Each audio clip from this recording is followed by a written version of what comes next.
Hi, my name is Dr. Marisa Tellez, and I am representing the Crocodile Research Coalition.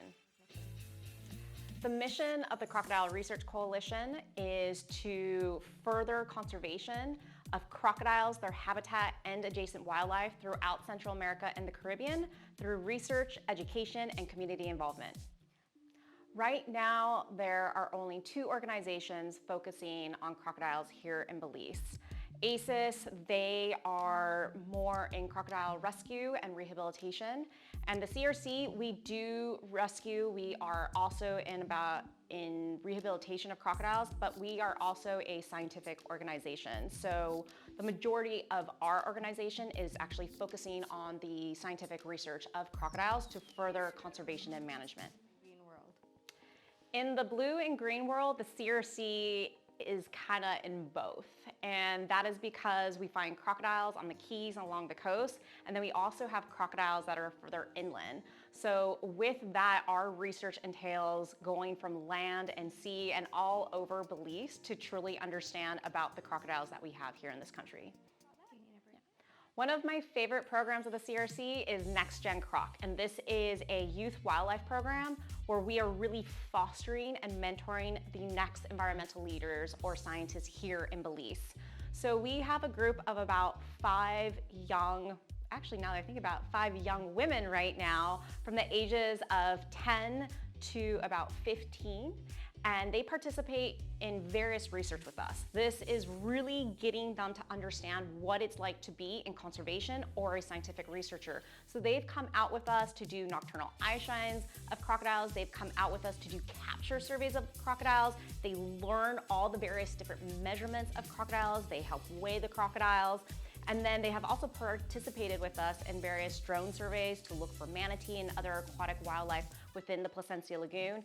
And of course, they come out with us to do community outreach because that is key in getting support for conservation of the species. Besides the wildlife, the CRC, we're now in a sense getting into more habitat research or conservation. It's actually really exciting what we're about to do. It's a pilot program, it's a pilot study. And what it is to get communities involved. So my goal with this campaign is to get everyone along the peninsula, along the lagoon side, to plant 1 mangrove propagule.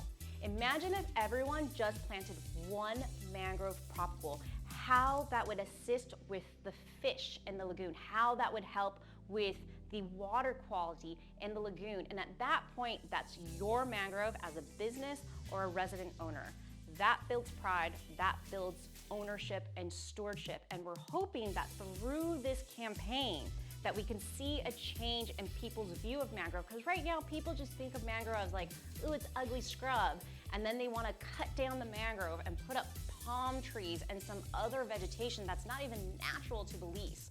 If you really want to understand Caribbean beauty, you need to look at mangroves. And mangroves are what assists with the fish at the coral reef. You know, if it weren't for mangroves either, we wouldn't have a great lobster fest. And so we really want to try to start educating people through pride, stewardship, and ownership. And if this program succeeds, then with the collaboration of WWF, they will now implement this program elsewhere through Belize. And then they might even go ahead and announce it or try to start implementing it elsewhere in the world. So Placencia, Belize could be a model pilot study of communities taking ownership and pride of mangroves. And so that's something I'm really excited about with the CRC. We collect data on crocodiles by capturing them. The reason that we capture them is that we're measuring them, we're looking at their health, we're looking at their body condition, and then we take various tissue samples. Some of the tissue samples are so that we can do some type of genetic analysis so that we can understand what our populations are here, like what's going on with the 2 species. Are they mixing? And we do know right now that our 2 crocodile species here in Belize, the Morlets and the American crocodile, they are hybridizing, and they have been hybridizing for a really long time. And these hybrids are able to have babies. So now the question is, are the hybrids getting bigger than the parental species or the American or Morlet's crocodile? And few things that we're finding out from our preliminary data is, one, we might be actually seeing the evolution of a new species happening in Belize right now. Are we going to see this happen in my lifetime? Probably not. It's going to be millions of years from now. But, thousands, millions of years from now, people are going to look at this time and be like, oh, this is when Crocodilus belizii was evolving from the two hybrid species, or from the two species, and they're hybridizing. And so now something else, though, that's been coming out with this genetic data is given climate change and given anthropogenic impact, other types of negative impacts through humans, hybridization might be a way for crocodiles overall to be able to survive climate change and other anthropogenic disturbances. So hybridization actually might be a good thing for crocodiles. We also take tissue samples to look at heavy metals. So the accumulation of heavy metals in crocodiles, such as one thing that we're doing right now is taking tons of tissue samples from crocodiles in New River, Belize. A couple years ago, there was a catastrophic pollution event where you had various wildlife dying in the river because of the pollution. So government came to us, the CRC, to ask us to conduct a long-term study of New River utilizing crocodiles as the key species, as the canary in the coal mine, to figure out what is in the water to prevent another catastrophic pollution event. Because this pollution event didn't just affect wildlife, it just didn't kill off all the aquatic wildlife, such as the crocodiles. It affected communities. People were getting sick that were living along the river. A lot of tours that utilize the river, obviously it was a huge economic impact for a lot of people there. So right now we're trying to understand what's happening in New River to try to prevent another New River incident happening throughout Belize. And that's all thanks to the crocodile research that we're doing. There's a lot of false facts and misconceptions about crocodiles. First, we have Hollywood. They dramatize crocodiles, they sensationalize crocodiles. They do a disservice for those of us that are the conservation boots on the ground, because they sensationalize these animals. And so with crocodiles, so many people think that crocodiles are just these man-eating monsters. All they want to do, they're seeking out humans to eat them, or they're seeking out their pets to eat the pets. And it's just not that, it's not true. Here in Belize, our crocodile species are quite timid and shy, and we have, in a sense, to thank the coral reef, the mangroves, the forest, because they produce so much food, and we have so much fish, and we have so much small mammals that these crocodiles have evolved just to eat smaller prey. They see us humans as danger, and so our crocodile species here are quite easy to coexist with when you think about it, because they want to stay away from humans. Crocodiles, as a predator that is on top of the food chain, they kind of keep everything in balance. So they keep the environment in a nice, healthy state. And that benefits us. For example, fishermen, they would want a place where there's an abundance of fish, and we could almost thank crocodiles for the abundance of fish, in the sense that the crocodiles will eat ill or sick fish, so that continues a healthy fish population. Also, with crocodiles, we know that it's called ecological landscapers. So they make burrows in various tunnels in the banks that other animals will use. We also know that turtles will lay their eggs in crocodile nests, because now, well, you got a big predator, you got a big animal that can protect your eggs as well. And there's been a lot of research throughout the world that illustrates how crocodiles and alligators tend to benefit all animals, and there is a benefit to communities as well. So by keeping the crocodiles around or conserving the crocodiles, we also make sure that there's a healthy population of fish or maybe other animals in the environment as well. In regards of coming to Belize and initiating or establishing the Crocodile Research Coalition, this has just been a dream of mine since I was a little girl. And I started to fall in love with crocodiles, and I started to realize there was not enough advocacy at that time for this species. And a big part of me was I could not understand how people could hate an animal. And again, where it was just such fear that they just wanted to kill all of them without educating. So I always felt part of me is like, yes, I'm a scientist, I'm a researcher, but also I felt like I wanted to be a person to help build that bridge between wildlife and communities, because that bridge has been broken throughout the centuries. And so I was coming back and forth to Belize a lot, doing research, and there was a point where I had just received my PhD, and the wildlife officer of Belize at the time asked me, well, what are you gonna do now? And I thought, well, I've always wanted to start my own wildlife nonprofit to further crocodiles. I'm looking at various places in this region, and I love the Central America and Caribbean region, and that's when he provided or kind of asked, like, well, why not Belize? We could use your expertise. You work well with the government, you work well with other communities and NGOs. We could really use you here. And so it was kind of an invitation to come down here and establish the Crocodile Research Coalition. And I've been very fortunate.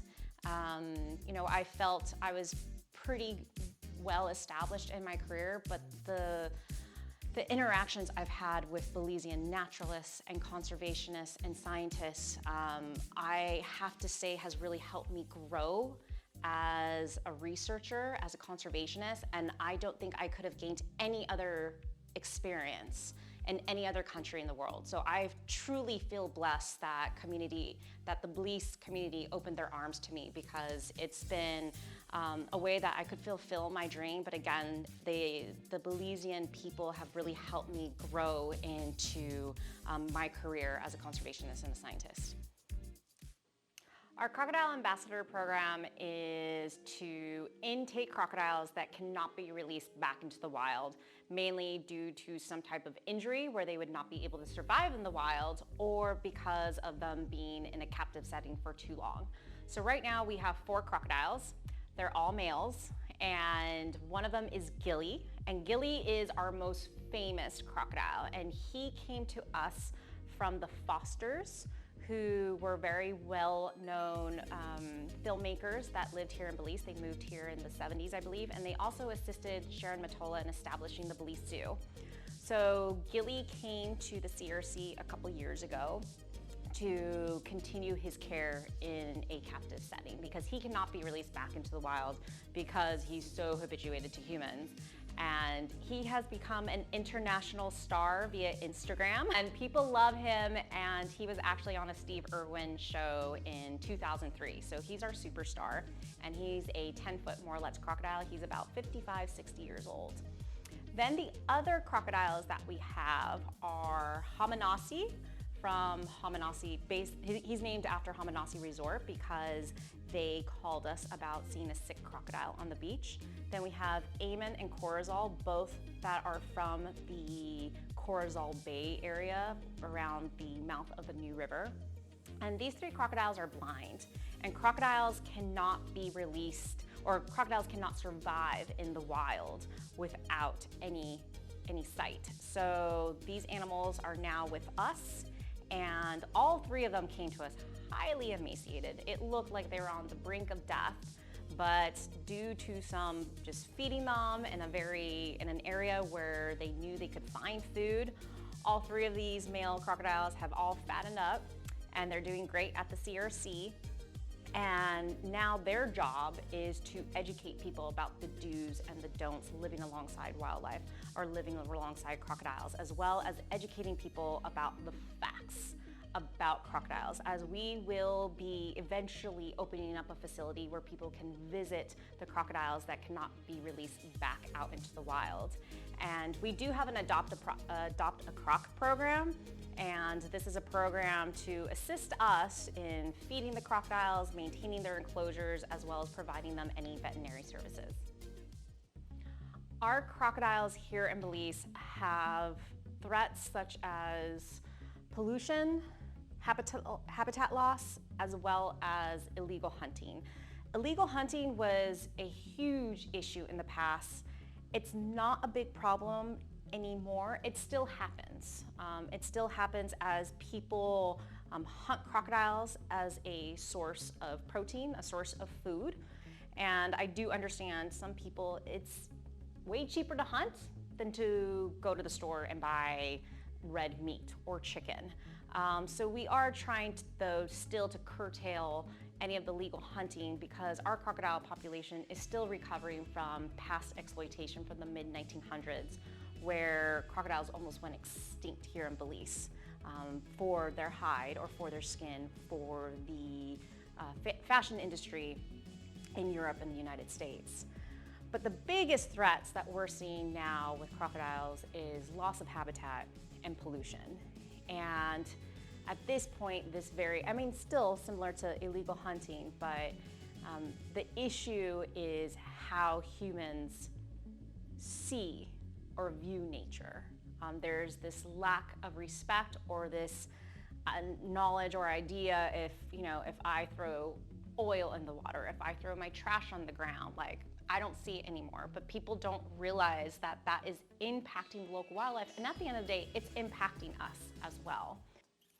For anyone that is interested in getting involved with the CRC, whether you are here in Belize or whether you are internationally, we do have volunteer and intern programs, so you're more than welcome to contact the CRC, see how you can come down here, get an experience, help us out through volunteering. Or our internship program, I like to say it's more of a mentorship program, because those that come to us in that program, it's not, can you just cut up some chicken so that you can feed the crocodiles, or you're gonna clean the boat, or whatever. We sit down with you. We go through all the different methods. We have presentations with you. We wanna make sure that when you leave our mentor internship program, that you leave feeling more confident as a conservationist or a scientist, and you feel confident going further into your career, whether that is going to grad school or going into the private industry in regards of conservation or science. So we're really trying to build that foundation of the future environmental leaders in the world. And then of course, if for some odd reason you can't travel to Belize, you can always assist us through donations. We do have a 501c3 in the United States called Collective Conservation.